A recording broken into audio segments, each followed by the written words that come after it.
So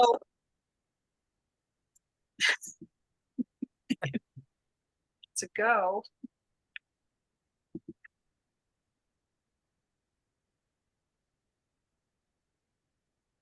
Previous logged into Zoom via.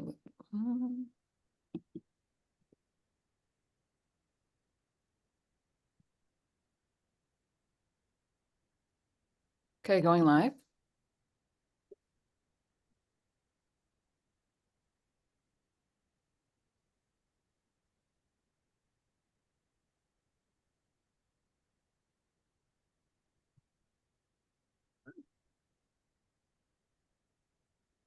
And we're live.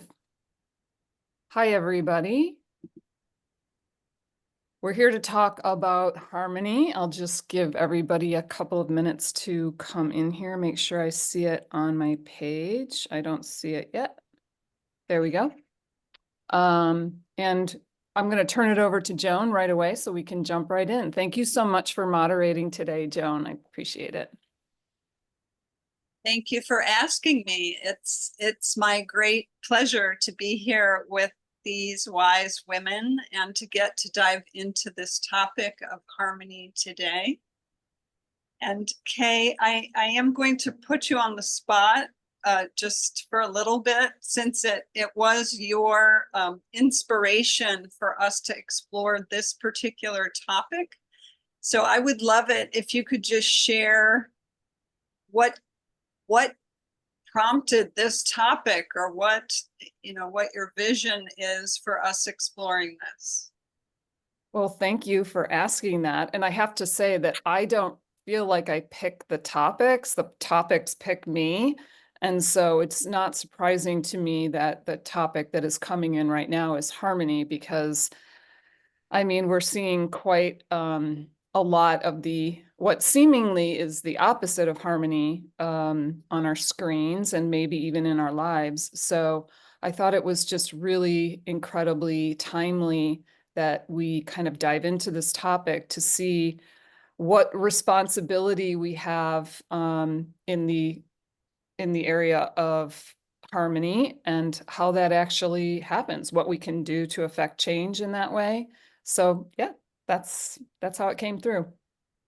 Perfect. Thank you for that.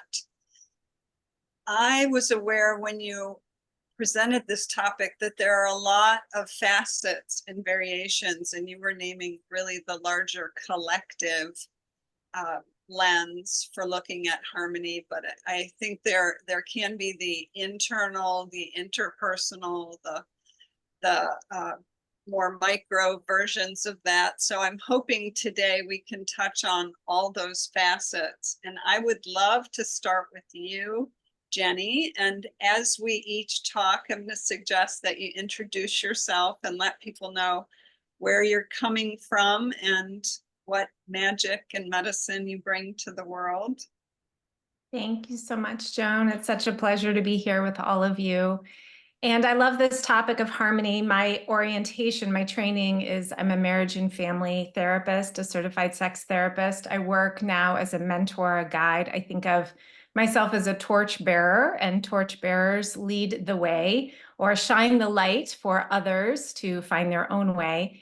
And so the conversation around harmony is near and dear to my heart, because I believe that as I grow more alignment and coherence in myself, in how I think, I feel, I do, I believe, my energetic signature, in my intimate relationship, that's my area of specialty, marriage and relating with others, then I literally amplify a more harmonious frequency to others. And then I'm less liable to fall into the divide of good and bad, or making somebody wrong, or judging you for being you, when I trust that you being you brings you harmony. And so who am I to tell you to change your frequency or your tone in order to suit the symphony that I desire, right? When I can choose to rearrange my life such that that signal is not maybe playing as prominently. So my work and my business is really around guiding women to orient to more harmonious relationships first with themselves. And for me, under harmony is safety, which is not a sexy or interesting thing to talk about. Safety is like boring. Like we want to talk about expansion or sovereignty or freedom, right? But safety for me lives at the foundation of those things. And that's like literally being safe in a state of exhale in one's being, in one's somatic body. And so much of that is an inside job through attending to how it is that we treat ourselves, because many of us, I believe in this culture, I was raised in the US. I was really programmed with a lot of self-hatred and self-terrorizing around my body, my thoughts, my goals, my desires, my pleasures, whatever it might be. And so that kind of torqued relationship with myself created a lot of disharmony in me that came out primarily in my marital relationship with my husband, trying to change him. And then it would ripple out into other spheres as well. So the internal harmonious state is something that I'm deeply interested in. Thank you. Thank you for illuminating that and just articulating it so beautifully and clearly, how coming to peace within ourselves with that foundation of safety really allows us to create that sense of harmony. Kristin, I'm wondering for you, what comes up just with this topic of harmony? What comes to mind? Yes. Well, I'm thrilled to be here. I'm finally able to make one of these wonderful group chats. So thank you. Thank you. And when I saw that it was harmony, I was very excited because I call myself a sacred lifestyle designer, and my background is in interior design, and I do feng shui, and now it's all about kind of mind, body, spirit, and home. So working with merging the gap between the home and the body. So I'm working a lot with the inner home as well as the outer home. And I realized that one of the words that I use a lot when I talk about feng shui is harmony. But then when we actually had this topic and I looked up what does harmony mean, I never really thought about it, because it's just like such a natural thing that you think, oh, we just want to create a harmonious space or a harmonious environment. And then I got to thinking about, so what does that mean in an environment? And for me, what it means is when I walk into an environment, I want to create a sense of flow and balance and kind of have a peaceful scenario and just create this beautiful, captivating combination of elements that just complement each other and work together in a really harmonious way. And so that's just so important, whether it's the energetics of the home or just actually looking at the home and where your nervous system can just kind of relax when you go in and you feel at home in your environment, and it's really nurturing. And it just reminds me of how nature makes me feel. So bringing in the elements brings that balance in.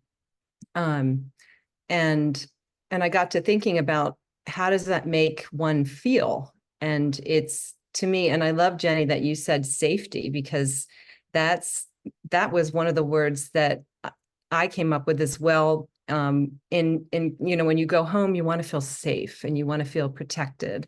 And so that's a big thing in feng shui. So that energetic safety, but also this sense of inspiration, or the sense of when your home is really beautifully arranged and it's inspiring and it's harmonious, then it also instills that within you. It's a kind of a reflection. It's like, that's what I'm looking at, is mirroring these two things, this union between your living space and your home, and what's showing up in your home and what's showing up in your mind.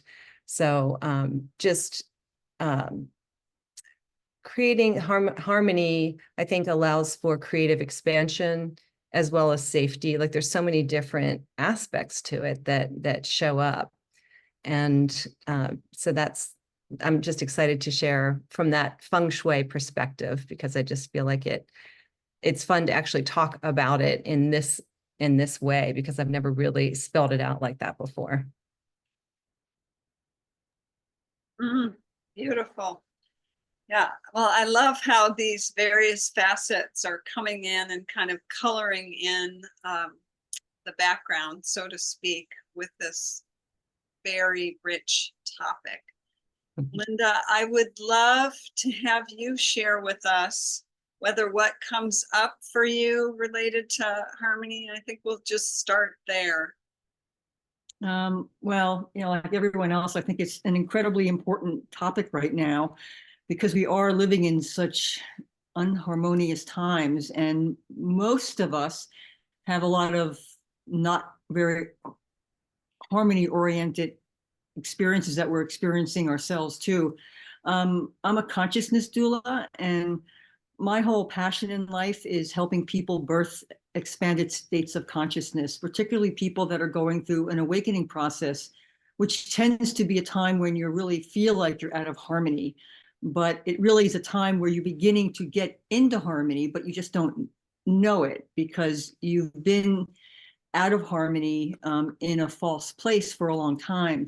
So the balance of harmony is, it's, for me, it's about helping people connect their emotional harmony to their physical harmony, to their intellectual harmony, to their spiritual harmony. And there's so many different elements of this that are important to touch on. And external harmony is also important. It's really so important to have a home and have a space that you feel safe in and that you feel connected to, so that you're able to do the inner work, because true harmony always comes from inner work.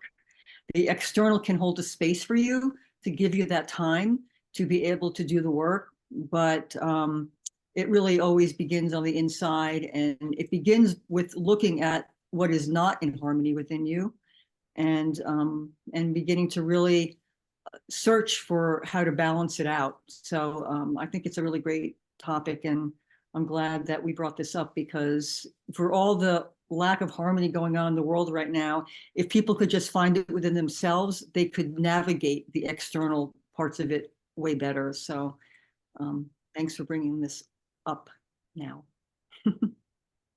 Thank you. Thank you. And for the work you do as well. And I would love to just dive in on this particular question. Because the thing I'm noticing as each of you are sharing and as we're here together, the piece that is most near and dear to my heart is the sense of co-creation that those of us who are in leadership are doing, and the harmony that comes through each of us being in our own lane, so to speak, bringing our own medicine and our own gifts. And when we are each standing in or being an expression of the truth that wants to come through us, I am excited about what is the harmony that's created out of that. So tonight's discussion is a real-time live expression of that. So that was the thing that popped in when Kay and I were discussing raising this topic in the first place. And from that standpoint, to me, there are facets like a sense of belonging, which you mentioned, Jenny, the safety factor. And I think in order to feel safe, or in order to belong, we have to have that sense of feeling safe. And also just freedom, like to be ourselves, which is also a safety issue, or that sense of being held and appreciated or recognized, and knowing that we all have a place. And I guess what I would posit in terms of the larger collective is I'm not sure everybody knows that they have a place, that they belong, and that who they are is needed, that their gifts are needed, their particular flavor or lens or perspective is needed. So that's something that is exciting and a hot topic for me. So one of the questions we were going to explore is just the idea of like we as humanity sometimes choosing chaos versus harmony. And I don't know if there's anybody that has some thoughts about that. I don't want to put you on the spot per se, but we seem to go back and forth between those two polarities. Is there anyone that would like to take a stab at that? Jenny? I love chaos. I love talking about chaos. And also maybe the preamble to that is what you were talking about, Joan, which I think is so easy to talk about belonging externally, like how there are maybe people who feel like they don't belong. And my lens is very sort of depth oriented, Jungian oriented. And how it is that parts of us, we feel like they don't belong, you know, parts of me where it's like, okay, this part of me is acceptable here, but maybe not this part, which is actually something I'm dancing with a lot in my own work, like how much of me. And just today I was talking to my marketing strategist and I asked her if something I was going to write was going to be off brand. And I was like, wait a minute, I'm my brand. How could I be off my brand? Like it's me.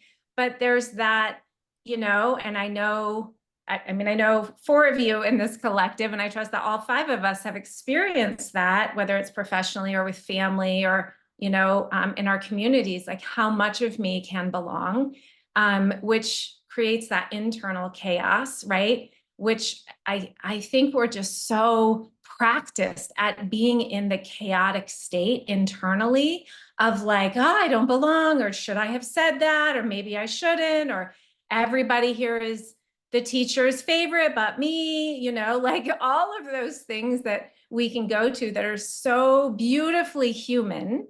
You know, I think we're here for the chaos and the harmony. And the only way we know the harmony is to explore the chaos, which I did in my marriage for 10 years and apparently needed to be in that state, that swirl, in order to find my way to a place of acceptance and peace, because it literally had not been mapped in my body. You know, what was mapped in my body was like push, strive, get to, what's wrong, you know, being controlling or critical in order to feel safe or like I'm doing something, you know, but it's this false sense of safety. So the chaos kind of served me because it gave my controller something to do, you know, it gave her a job. And once I realized like, oh, she does not need to have a job anymore, you know, then I could come into more relationship with, you know, harmony, which is hard. It sounds crazy. And maybe this isn't true for the other 4 of you. I'd love to hear it, but I know for me, for a long time, peace, ease, harmony felt boring. It's like, there's nothing to do here, right? And so it was exploring the edges of pleasure, right? What kind of pleasure can be found in those states of exhale, having been trained so much with the inhale, and productivity. Like for me, productivity was pleasurable. So that felt closest to harmony, even though it was like not good for me, you know, working as much as I used to work. So yeah, chaos is great place to dive in. Well, I also was thinking of like how many children have the impulse to create chaos, you know, at one point or another, and that is part of our nature, you know, or it's like, what is up with that? You know, that impish coyote medicine.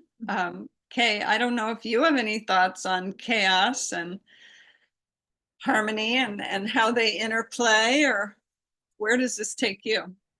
Yeah, I feel like you guys are at Harmony 4.0 and I'm like Harmony 2.0. So I'm just gonna like step back a little bit. I really and truly feel that harmony, which I equate with peace, is our divine nature.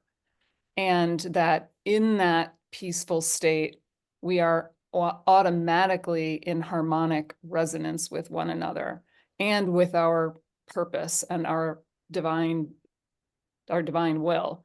And so for me, I didn't find boredom in the peace at all because I was so uncomfortable in the chaos that I started seeking at an early age because I was in a chaotic home. You know, I was in a chaotic world, and it felt so, you know, ungrounded and unnatural to me that I just started trying to take away whatever things were keeping me from my divine nature. And so that has been such an incredibly long process, dismantling all those things. And I know it's difficult for people to understand that when you change your interior, your exterior changes. But all I can do is just swear on my own life that it's true. And so the more that I come into peace, the more I'm able to express myself as my authentic self without feeling any of those feelings that I might have had before about what people's reactions are going to be. And I'm still on the learning curve here. So that, you know, creating harmony within my own life is an ongoing project, I would say. So yeah, I think that's kind of where I'm still coming from, is just really, really focused on the interior. And then you see it. So, you know, I can just give an example that my relationships with my friends and my children and my family have become so much more harmonious. And it doesn't matter that we have these wildly divergent ideas about the world, because you know, we come into this state of acceptance about other people's point of view, and it doesn't threaten you. I think like the safety comes in is where when you feel threatened by other people's ideas because you're fearful, and that's understandable, but you start to develop this rock solid peace within you that cannot be shaken. You're like a calm sea, and no matter what is storming around you, you're maintaining that. And then you start to draw, you know, ships into your port, and then they become safe in your harbor. So yeah, that's kind of where it feels so simple, but I'm always trying to draw back to the simplest thing. Thank you. I don't know about that 2.0. Okay. I might disagree with that. I might disagree. So Lynnda, do you have any thoughts on the chaos or? Well, I think it's really interesting because I think, as is normal and as it should be, everyone has sort of a different perspective on what harmony is. And the word means different things to different people. For me, the word harmony means balance. So it's about, there's chaos and there's peace. And you can't really stay in either place forever. So it's about finding that balance. And that balance is found in many different ways. The balance is by doing a lot of internal work. And it's also by being in community. And, you know, like in a situation like this with us speaking, I mean, there is a harmony that is coming through us, and it's an energetic transmission that we're all projecting to each other. So we are being in balance because of that. I call that collaborative interdependence, where we are all collaborating energetically, and we could be collaborating on a project, we could be collaborating on a mission, but we're all doing it as independent people with a shared mission. And for me, that usually comes through heart consciousness. So if we all share the same heart and what we're here for, and we're here to be of service, and whatever our beliefs are around that, because it really is just beliefs. We don't really know anything. We just have belief systems built from wherever we're born. So once you realize that, you accept other people's belief systems, and there's a harmony in that. And if you're coming from a heart space, it doesn't matter what other people believe, because you will always find a space together in the heart. So for me, harmony is something that the heart manufactures, that brings in both the chaos and the peace, and allows us to understand that neither will stay with us, that we have to learn to navigate the ebb and flow of that. So it's a wonderful word, and it's been around for a long time. And I just think it means different things to different people. And that's the way it should work. It should be okay.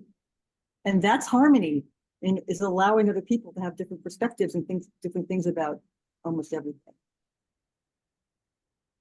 Yes, yes. And in fact, as you were speaking, Lynnda, I was thinking recently, I was listening to an audiobook that was presenting a concept that had similarities to my beliefs, but felt threatening in some ways, because it was speaking to basically like a different kind of cosmology, and I could feel the way it was like rubbing up against me. And it makes me think about whether it's, you know, harmony is rooted in music. I also think about creatively. Kristin, you were talking about, you know, creative harmony in terms of our environment. It's like, how many new things can we bring in and harmonize? You know, whether it's how many worlds, because I was thinking as I was reading or listening to this book, like, this person lives in a totally different world than I do, and I didn't even know this world existed. And how many other worlds are there in this world that exist that I have no clue about, because I'm hanging out with the people who are more resonant with my world. So I do want to kind of put you on the spot, Kristin, just from a creative standpoint, because I know there is some value, I assume, in bringing in like elements that are a little bit different, but somehow they create a harmony. Yes. Yeah, there's so many different ways. And I think one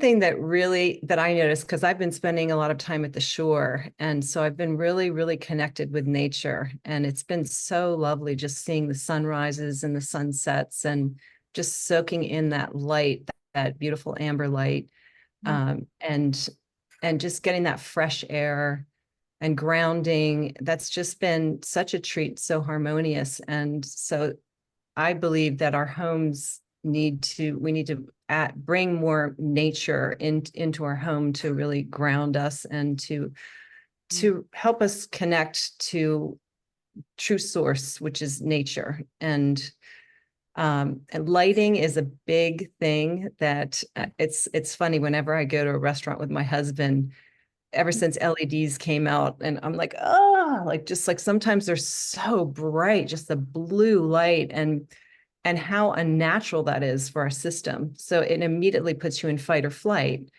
And even sometimes when I'll go walk to the sunset and the kids are at home in the beach house, and then I'll come back in and they have all the lights on. I'm like, turn the lights down, like it's past that time. And they kind of laugh at me like I'm a bit of a freak, but but yeah, it can be just as simple as I think lighting is really, really crucial. Plants, opening the windows if you can, or getting some kind of filtration if you can't, just to get fresh air going.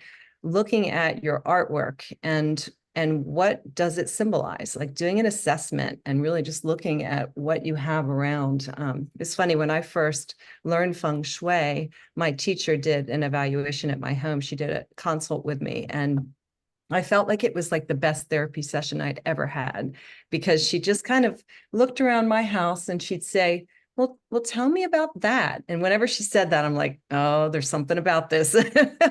And so it was so interesting, because she said, you've decorated this house as Kristin, the interior designer, but it didn't really have the full expression of me. And because I said, well, I got that picture because it had all the right colors and it was the right size, and I like it, but it didn't have any meaning for me, you know. And then I had a big clock, this is when big clocks were really popular, you know, and I had it right behind my desk in my office. And I told her, every time I walk into my office, I feel stressed out. And she said, well, you've got a big clock tick-tocking behind you. And I immediately took it off the wall and I was like, well, what should I put there instead? And she said, just anything that just brings, a harmonious feeling, that makes you feel really good. And she had mandala art. And so she let me borrow it. And I put it up and my whole body just kind of dropped down, just dropped in. And I just realized, oh, so I think that's just one of my natural gift is to feel and sense a space and really create this sacred union between how you want it to feel and how you want it to lift your frequency and everyone else around you. So it's there's just lots of different layers to it. And then of course clutter, that's a biggie. That's causes a lot of discord and confusion, and so that's a biggie as well. But I could go on and on, but those are just a few things that yeah, even like a beautiful statue of Kuan Yin or whatever makes you feel really grounded and connected and safe. It's that safety again that I think is really important, and just to calm the nervous system in general. That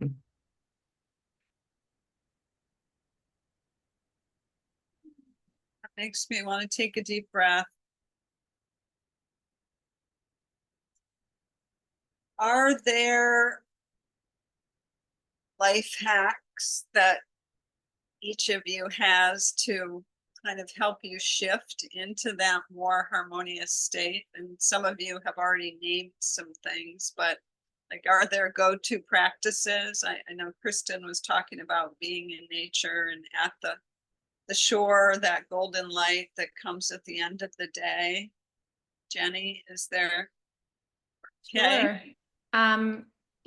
I spend a lot of time in nature, and I forget how much time I spend in nature until I'm with people who don't or have their lives organized where they're not. So I'm outside at sunrise as the sun's coming up and barefoot. I live pretty barefoot in my compound sanctuary where I live and don't leave once a week. And I think it's organizing my life in a really committed way to anchor in that safety and peace. And so a long time ago, I stopped checking social media in the morning. I recently spent the whole summer off social media. Wow, that was eye-opening. I thought it was going to be hard, not hard. And actually, I realized I had so much real estate in my mind, even though I'm not like a big scroller, when I just got back on in the last week, the couple of images I've seen, it's like they've burned themselves into my head. It's so fascinating to see how quickly that happens. So I'm like, oh, no. Okay, we're going to go back to something else. So I think for me, I no longer shoehorn in what matters or rush through it, to do my spiritual practice, check off that meditation, do a quick yoga. It is a devotional for my health, my whole health every day, to do the sun gazing, the morning pages, the 2.5-mile walk with the dog in nature, the tea with my husband to connect. The whole thing is foundational. And prior to the last few years, it really was cram it in around work, because work's more important. And not that that's wrong, it was just a different stage of my life. And so I think it's less of a hack and more of a choice, and recognizing kind of to Kay's point, that for a long time I thought if I prioritize myself, or I thought I will do this later, I'll create balance and harmony in me after I have the clients or the business or the kid is launched or whatever.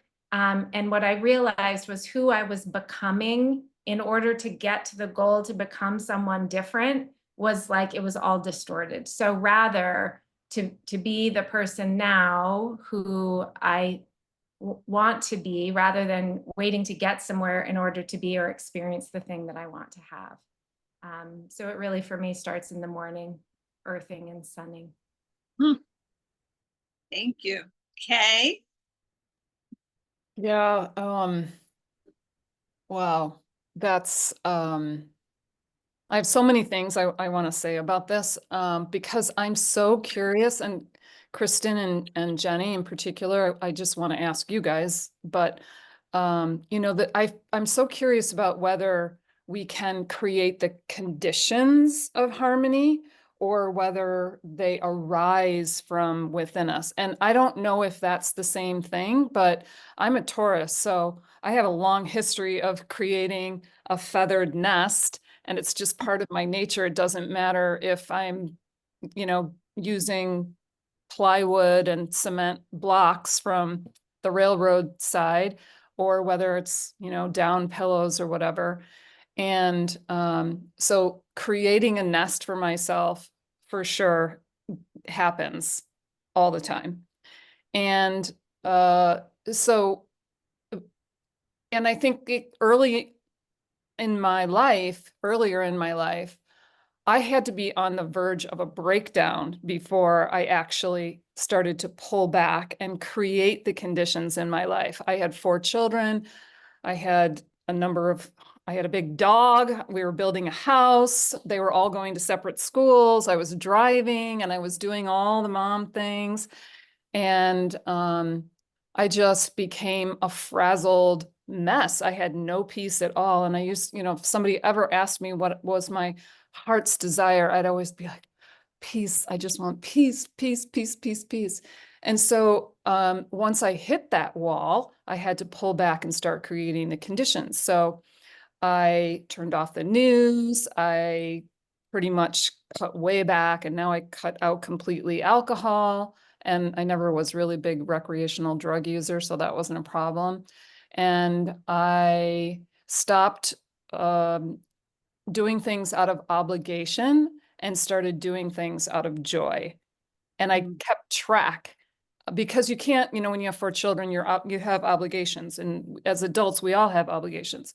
And so, but I started keeping track to make sure that the columns weren't completely out of skew. Now, like Jenny, I have a sacred morning practice that I do not very often allow to be interrupted either by myself or people on the outside. I just turn off my phone and I tell people who are important to me, don't call me in the morning because I don't want your energy in this whole setup. And so now I think I've gotten to the point where even if I don't have that time, let's say I have visitors I need to entertain or whatever, I can still find it within me and go about my obligations. So now my nest kind of travels with me. And of course, getting out in nature, I can't, you know, forest bathing, oh my gosh, it is one of the most powerful practices, is just to get into those mature trees. And, you know, what that has taught me so much about is the when you are in harmony with your surroundings, the give and take are natural. So the trees are giving you oxygen and you are giving them carbon dioxide, and there's no negotiation about it. It just happens naturally. It happens to each one's needs perfectly without even talking about it. And I feel like that's where we're headed, is when we do reach these internal states of harmony, we aren't even going to have to ask the question, oh, what are you needing today? How can I support you? Just your resonance itself will be supportive. So yeah, that's my thing.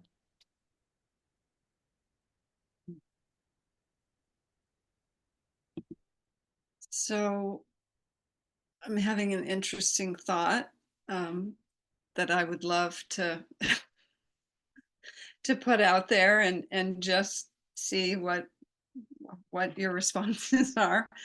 And that is in part because Kay, you brought up the issue of really life stage and the responsibilities or obligations that come with that. And it also was making me think about, you know, the 5 of us are women of privilege. To, you know, we have the space and the wherewithal to create those moments for ourselves, those practices for ourselves. And I guess, like, what would you say, like Jenny, for example, what would you say to your former self? Or Kay, what would you say, to your former self who was doing all the things? Or I know, Jenny, you had a son who required your vigilance and presence as a parent.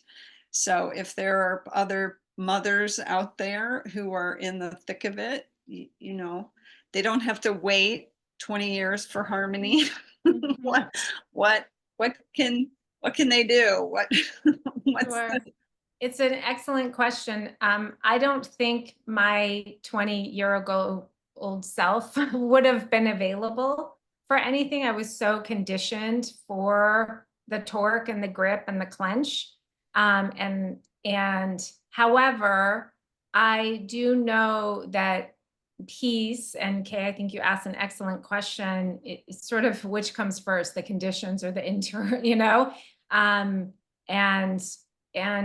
I think that when we decide, I think our power to decide is so important, to decide that I'm going to play around. I think of our internal landscape like one of those old radio dials, that I can like scroll around through the radio station and find FM peace in me while I'm driving carpool, and listen to music that helps to confer that signal back to me, to remind me of that feeling, which is why things like sound healing or forest bathing or earthing or sun gazing are so important, because they just remind us what's inside of ourselves. And so it's this beautiful realignment, fast track. And so any of those things that we've mentioned, if you are a busy woman who has lots of external responsibilities at this stage of life, that you don't need to have a 3-hour morning practice in order to locate peace, that it is something that always lives in you. You don't have to go outside of yourself even, but this is the grand mystery school of life, right? That we get to come back and find that inside of us, regardless of our circumstances, if we so desire. Yes. Thank you. Joan, can I speak to the subject of privilege just for a second? How I really feel about this is that our privilege is that every single person deserves that peace. Everybody. And I want to speak to men as well, because the list of obligations that men have is overwhelming, how much they feel responsible for their families, their friends, their companies, and the world at large. So I don't want to, because we're all women and we come from that perspective, we know what women tend to need, but I also want to say that it also should be a top priority for men, that they receive what they need to cultivate that inner peace. So I just want to speak to them. That's it. Thank you. Thank you. So, Lynnda, Well, I have 2 tools that I've used in times of high stress and when I needed to be in balance and find some kind of peace and harmony in my life. And living in New York City, now I live in Sedona, so nature comes to me and I live here. But when I was living in New York City, which I lived in for my entire adult life until I came here 4 years ago, there was a lot of stress for a lot of reasons. And I didn't have always access to nature. So I always kept a bag, and this is a very practical thing. I kept a bag of organic dirt under my sink in the kitchen. And every time I would freak out, because I know the power of connecting to the earth, I would pull out the bag, I would stick my nose in it, I would smell it, and I would put my hands in it, and I would rub my hands in it. And it was like a Valium. The scent of it and the feel of it in your hands will immediately bring you down to a more peaceful place. So that was something that was very important to me. And if you have access to, don't have Miracle Grow dirt. It has to be organic dirt or dirt that actually comes out of the ground. And just keep it somewhere accessible. If you're in a place where you can't go outside, and just every time you freak out, just put your hands in it, smell it. And the smell of dirt is the most calming scent. So that was my first kind of stress hack. And my second stress hack, I discovered I was a caregiver of my mother 24/7 for 9 years. So that took me to a place of total lack of harmony and worse. So it was a very, very, very difficult time for me. So at one point, this is probably about 2/3 of the way into the process, when I really thought I was going to die, because I was just constantly caring and didn't have a lot of support. And, you know, when you're down, a lot of women particularly go down these rabbit holes of caregiving, whether they're children or their parents or whatever, and they don't know how to come out, and no one comes in after them. And so if you don't have anyone that comes in after you to pull you out, you're kind of lost in that place, and you don't know really how to pull yourself out. So at one point I had this aha moment, and it was because I got away from the situation for a period of time. I said, I need to go or I'm going to die. And my brothers took over for a couple of weeks, and I flew out to visit a friend, and I laid on the floor for the first week and did not move. And then when I finally stood up and my mother called me, I got into a triggered situation. And so I had the wherewithal, because I've been working in consciousness for a long time, to sit with myself while I was being triggered. And I looked at and I don't know why I picked this hand, but I looked at my right hand. And as I'm feeling this very deep emotion of, I'm going to have to go back, and this is awful, and really intense, I looked at my hands and I said, is this true? Is the way I'm feeling right now true to the truth of what was happening? And I realized that I was really overreacting emotionally, because I was pulling from the past and I was pulling it into my present, and I was projecting it into my future. And I realized at that moment what I was doing. And then I said, okay, if that's not true, what is true? And I looked at my left hand. I said, so what is true? And I said, well, you're sitting in this beautiful place. You have hot springs you're going to. You have someone taking care of you. And you have your mother is being cared for temporarily, and you're okay. And it was amazing how once I anchored into that balance, and it was really just, it was hard. It was again, it was like that balance of, I'm going down to, I'm not going down. I'm just reacting to a past stress.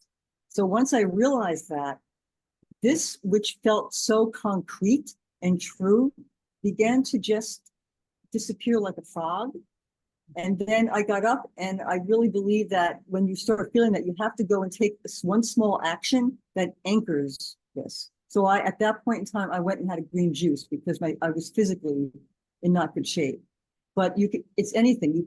You call a friend who cares about you. You go and take a walk outside. You do something that anchors that sense of security and safety and harmony that you didn't feel before. So, and I still use that, because, you know, the world's crazy right now. We all, no matter what we're going through in our lives, we all have things that we're trying to balance out. So that's something that I still use to help me see what is true, because stress lies and suffering lies. It tells you things about yourself that are not true, but that feel true in the moment. So you need ways and people, maybe community, books, anybody, coaches, to help you come out of that space temporarily, to see that it's not true and that you're way more than that. And then that becomes, you begin to learn the balance. So the more you do that, the more you realize that when you go into those triggered moments, that you can untrigger yourself. And the more you untrigger yourself, the more you realize that it's just this kind of flow, ebb and flow of life that you have to navigate. So those are the two things that kind of have helped me over the years get through some pretty difficult times. Thank you. Thank you. Kristin, do you have anything you would like to add before we start to close this? Yeah, I would just say, just coming into your breath, and that's so instant that we can do that if we can remind ourselves, because when we're so stressed out, we're just shallow breathing, and so that could just be a first instant thing to try to remember and pause. And also, what I've noticed, I have a retreat space called the Landenberg Loft, and I have a lot of different events and things happen there. And I see a lot of different women come, those that still have young children, and those that are taking care of their elderly parents, and just to see the stress levels of where they are, if they haven't been taking care of themselves. Yeah, there's people that have like kind of abusive partners, and they feel like sometimes they can't take time out for themselves. I've seen just the whole gamut. But what happens when they say yes, or they say, you know what, I'm going to find a way. I don't care what it takes. I'm going to ask my husband. I'm going to ask a friend. I'm going to, I need this for myself. Otherwise, they're going to snap. And when they come in community and they give themselves that, whether it's an hour or it's a week, a day retreat, it's just so nourishing. So being in community, and don't wait, don't, I know I didn't do that when I was, younger either. I just pushed and pushed and pushed until I snapped as well, till I couldn't take it anymore with a postpartum depression. And then I was like kaput. I couldn't do anything. So it's like, I think Jenny had said that there's something you said, like, we don't have that blueprint of knowing how to take care of ourselves. It hasn't been mirrored to us. And so there's so many amazing healing techniques, and people are talking about this, and it's really nice that we can talk about it together in community. And so whether it's just a few breaths, or calling a friend, or just taking some time, a special time for yourself, I think that's really important. Don't wait to do that, because you need to fill yourself up. That's really, really important. Mm. Mhm. Thank you.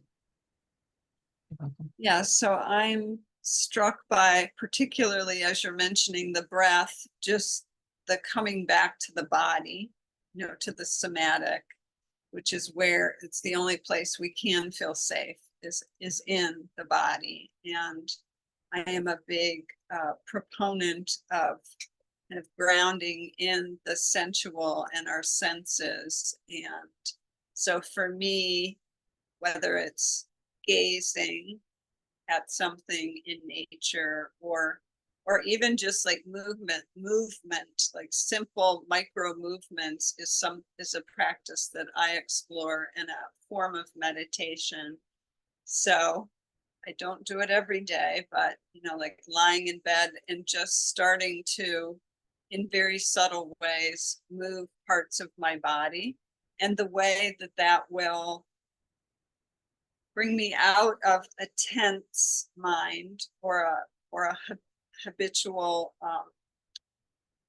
whether it's trigger or anxiety response. If I wake up feeling stressed about something, just the slowing down, like what I'm hearing consistently is like the ways that we are slowing down, and the ways that we are coming in to ourselves and being present, and then being able to respond to life and the world from there.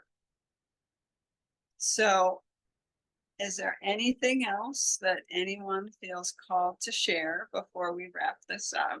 Okay, you have a twinkle. I just want to mention dancing, because dancing is free. And when my mind gets like completely clogged with thoughts and ideas and blah, blah, blah, I just like need to turn on the music and just get irreverent and crazy and silly and just let it fly. I don't have anybody here, so I can let it go. And I just want to, mention that. So many great ideas here. I love the dirt. I'm going to recommend that to everybody. Likewise. Anyone else?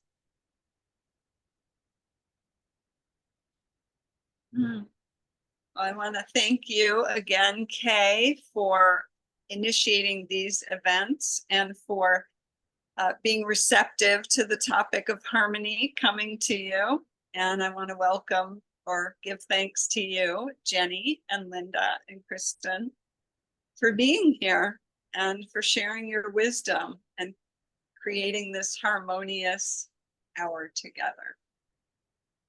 Thank you, Joan. My pleasure. My pleasure. Bye, everybody. Bye, everyone. Thank you so much.